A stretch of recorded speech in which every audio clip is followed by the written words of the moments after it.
Hola, què tal? Anem a fer un altre vídeo, en este cas per a l'assignatura de llenguatges de programació, per al mòdul llenguatges de programació i en concret per a il·lustrar la transformació mitjançant codi PHP, transformació de XML a XHTML. Aquesta transformació hem vist que es podia produir en frontend, però en aquest cas anem a veure com es pot produir en backend, en entorn servidor i utilitzant un llenguatge en entorn servidor, en aquest cas el PHP. Utilitzarem el W3 School XML, este tutorial, que ens va molt bé, i la secció esta, XSLT to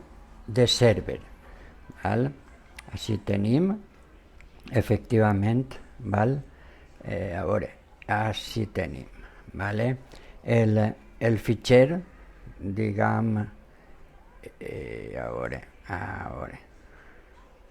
sí, el fitxer XSL, val? Si a cas el baixe, val? El baixaré,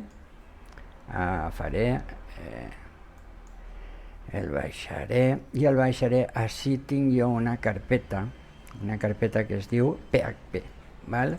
Perquè és que vaig a utilitzar, ara ho veurem, així està, vaig a utilitzar un contenidor Docker que alça un entorn per a programar PHP, val? Una pila Apache PHP i MySQL, val? Per a poder directament treballar en entorn servidor, val? També anem a guardar, a veure, així tenim, val? El fitxer XML, val? Que així el podem descarregar, també igual, el descarreguem, es diu CD Catalog i canviaran les extensions, ara ho veurem. Este és el fitxer XML, el que hem descarregat abans era el XSL, val? Que és el fitxer per a la transformació. I per últim tenim el codi, val? PHP, que és val? Este codi PHP. I així ho tenim, que podem guardar això com a CD Catalog PHP, val? És PHP. I ho hem fet tot, ara estem fent-ho bé, sí, en la carpeta PHP. Doncs bé, en aquesta carpeta ja tenim, a veure, vaig a entrar, ja tenim el que en principi ens cal. Xavi, a veure, PHP, així estan uns fitxers que ja ara ho veurem en el contenidor, val?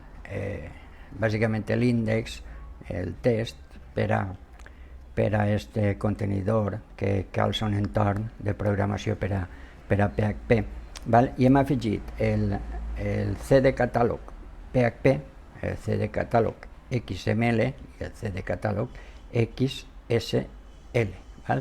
Serà el PHP el que faci que al XML se li aplique la transformació, val? XSL, val? Ara ho veurem. Anem a passar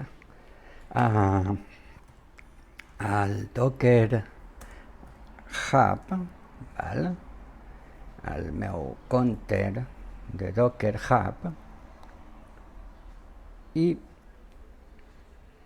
a veure si això funciona, val? I jo tenia així este contenidor, Xaiblanes DAO.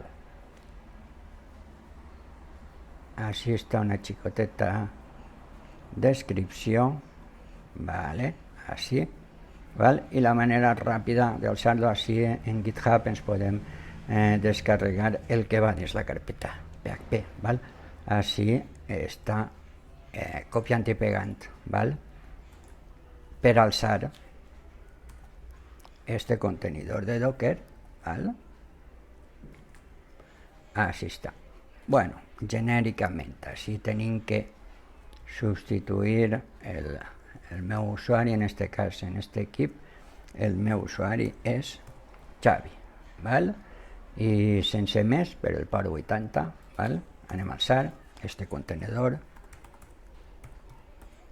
de Docker. Pues ja està, simplement això ja està alçat. A veure, explique un poquet.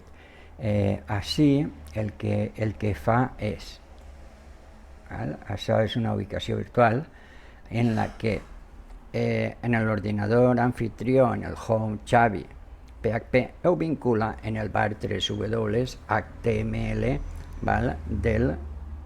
del contenidor, val? Que estem virtualitzant. Així el que posa jo en el meu ordinador anfitrió en una carpeta és com si estigués dins del contenidor i per tant del servidor, val? En este cas. Pues bé, anem així i sense més, si a cas en una pestanya nova posa localhost i veiem com efectivament va perfectament el contenidor este de Docker. Aquí tenim que cridar, pues, a veure, en este cas al fitxer PHP, que el que farà és unirà el XML, val? Unirà el XML aplicant-li la transformació XSL, val? Així ho tenim, posarem cd catalog.php, val? I s'executarà. I en este cas no va. Bueno, pues algo ha anat mal. Anem a controlar. A veure este. Vaig a obrir-ho en el Pluma.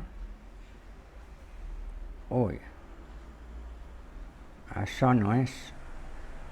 Vale. No sé molt bé.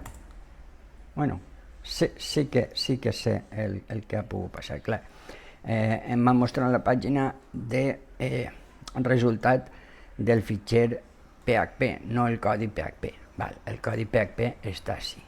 Vaig a copiar-lo, val?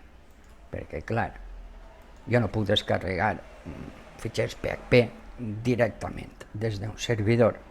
No es pot fer, val? A veure, però com així tenim el codi PHP, el teníem en el tutorial, doncs és este. Ara sí, guardem i ara sí que executarem el PHP, val? Correcte, així està, val? En localhost, val? cd catalog PHP, s'executa i uneix els dos fitxers, val? Doncs fins així la demostració.